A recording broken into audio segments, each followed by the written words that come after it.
Dear student, good afternoon. Welcome to Oxford Malwa Academy.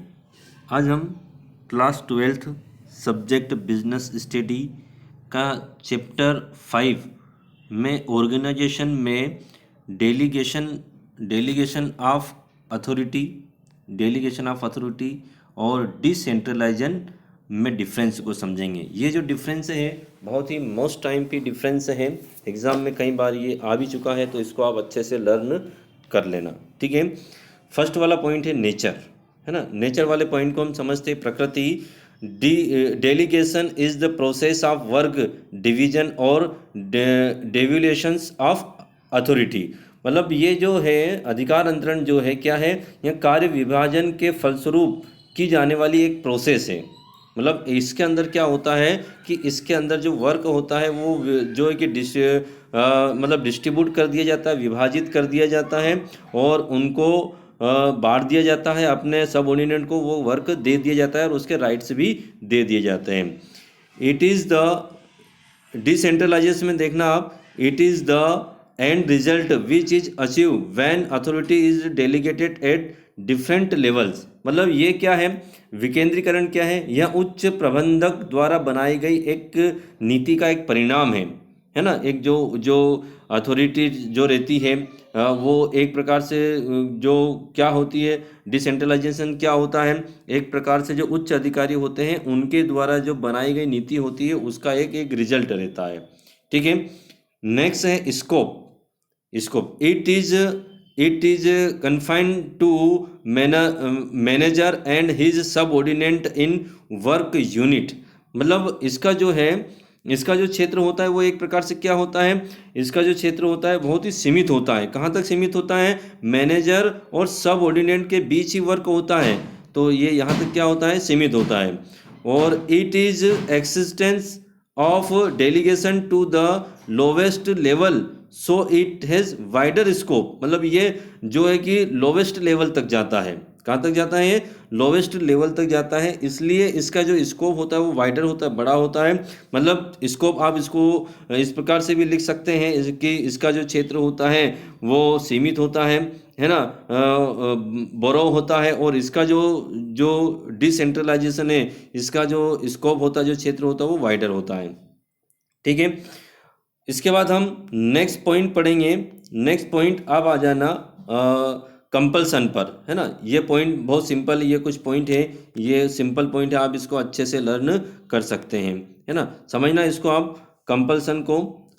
There is delegation of authority in every organisation at every level. मतलब ये सभी के लिए आवश्यक है, ये सभी के लिए, मतलब जितने भी ये जो है अधिकार अंतरण जो होता है, डेलीगेशन ऑफ अथॉरिटी जो होती है वो सभी उपक्रम के लिए अनिवार्य होता है। जितने भी ऑर्गेनाइजेशन होते हैं, जितने भी संगठन होते हैं उनके लिए ये आवश्यक होता है। एवरी लेवल मतलब वो किसी भी लेवल का ऑर्गेनाइजेशन हो, सभी के लिए आवश्यक है। इट में और में नॉट बी, ये आवश्यक हो भी सकता है और आवश्यक नहीं भी हो सकता। मतलब विकेंद्रीकरण जो होता है सभी पर लागू नहीं होता है ना, ये सभी पर लागू नहीं होता है। ठीक है, कंपल्सन वाला पॉइंट आ गया, क्लियर है। नेक्स्ट पॉइंट है प्रोसेस।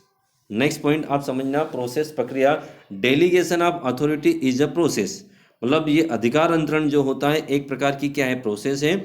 और ये क्या है, it is the result of the policy of the organisation. मतलब ये क्या है, ये क्या एक पॉलिसी नीति है। आप इसको ऐसा भी लिख सकते हैं, डिसेंट्रलाइजेशन इज अ पॉलिसी। आप इसको इस प्रकार से भी लिख सकते हैं। ठीक है, नेक्स्ट पॉइंट है इंटरडिपेंडेंसी, है ना। इंटरडिपेंडेंसी इसको आप समझना, मतलब निर्भरता। इंडिपेंडेंसी है वो, इंडिपेंडेंसी मतलब निर्भरता। For delegation decentralisation is not इजेशनल। मतलब अधिकार अंतरण के लिए जो डेलीगेशन ऑफ अथॉरिटी है उसके लिए डिसेंट्रलाइजेशन आवश्यक नहीं है, है ना। और इसमें आप देखना for decentralisation delegation of authority is needed, मतलब डिसेंट्रलाइजेशन के लिए डेलीगेशन ऑफ अथॉरिटी आवश्यक है ना। कौन किस पर निर्भर है? जो डेलीगेशन ऑफ अथॉरिटी है वो डिसेंट्रलाइजेशन पर डिपेंडेंट नहीं है, लेकिन जो डिसेंट्रलाइजेशन है वह डेलीगेशन ऑफ अथॉरिटी पर डिपेंडेंट है। ठीक है, नेक्स्ट पॉइंट है रिस्पॉन्सिबिलिटी एंड अकाउंटेबिलिटी, मतलब जवाबदेही, उत्तरदायित्व और जवाबदेही। Full responsibility and accountability is not transferred, मतलब जो रिस्पॉन्सिबिलिटी होती है, ये जवाबदेही होती है, वो हम किसी दूसरे के ऊपर ट्रांसफ़र नहीं कर सकते हैं। जो वर्कर जो होते हैं, सबऑर्डिनेट होते हैं, वो दूसरे के ऊपर इसको ट्रांसफ़र नहीं कर सकते हैं। और here full responsibility and accountability is transferred, मतलब इसके अंदर क्या होता है, डिसेंट्रलाइजेशन के अंदर अपनी रिस्पॉन्सिबिलिटी या अपनी जवाबदेही दूसरे पर जो है कि ट्रांसफ़र की जा सकती है।